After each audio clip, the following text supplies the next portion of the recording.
Salut tout le monde. En ce moment, je suis dans ma période d'émulation.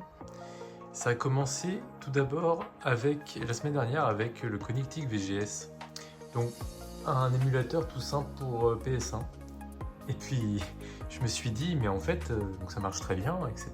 Mais je me suis dit, est-ce que je pourrais mettre mes jeux de PS2 sur un Mac très récent? Mais des jeux de PS2, pas de PS1. Je me suis renseigné. Si vous allez sur le site PCSX2, eh bien on tombe sur l'émulateur de PS2. Les dernières builds qui sont sorties récemment, elles sont très stables et ça vous permet justement de jouer à vos jeux de PS2. Si vous les avez en physique, tant mieux, vous pouvez en faire des ROM. Sinon après c'est illégal de les télécharger, mais libre à vous. Et vous avez aussi surtout à télécharger le BIOS de la PS2. C'est aussi illégal, mais vous le trouvez en moins de 5 minutes sur internet. Donc pour cela, vous téléchargez le logiciel. Vous avez juste à le lancer. Et, tadam, vous avez tous vos jeux qui sont détectés si vous les mettez dans le même dossier. Au tout début, il vous demandera de paramétrer le BIOS en question.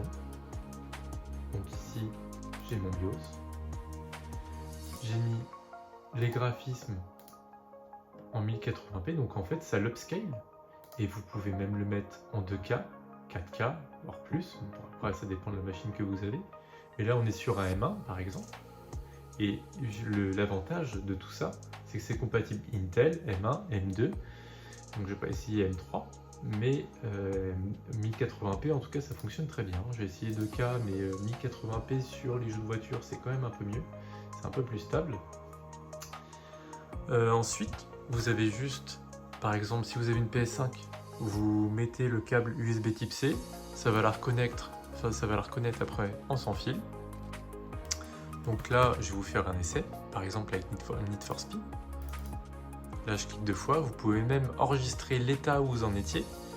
Et là, par exemple, j'étais dans une cinématique, je crois. Voilà. Et là, ça vous reprend à la cinématique. Donc ça ne lag pas, il n'y a vraiment pas de lag. Donc j'ai mis l'écran en 16/9, mais vous pouvez aussi le mettre en 4 tiers. Ça fait un peu plus proche de ce qu'était la PS2 à l'époque des écrans cathodiques. Le rendu est franchement très propre. Bon là, c'est une cinématique. Mais c'est vrai qu'à l'usage, j'avais l'impression de redécouvrir mes jeux de PS2. Alors là, par exemple, je vais vous montrer plus sur un jeu ici. J'avais Harry Potter, par exemple, ou non plus Burnout. Burnout. Là, on va faire un time attack, par exemple.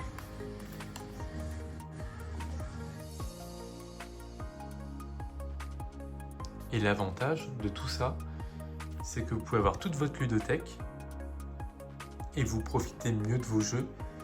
Et surtout, vous avez la dernière manette de la PlayStation. Vous pouvez même mettre vos écouteurs en sans fil. C'est franchement la PS2 que j'aurais aimé avoir. Là, on profite vraiment d'une qualité qui est vraiment maximale par rapport à ce qu'on avait à l'époque. Et il n'y a vraiment pas de latence. Là, sur Burnout, c'est top. Bon, alors je suis vraiment explosé sur ce jeu-là. Mais il n'y a aucune latence.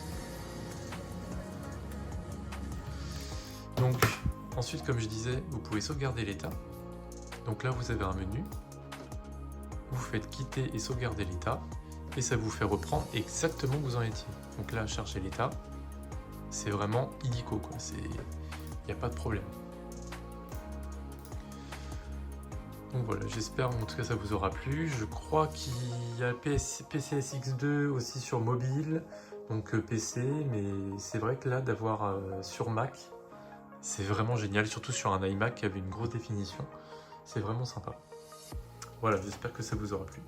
Allez, à bientôt.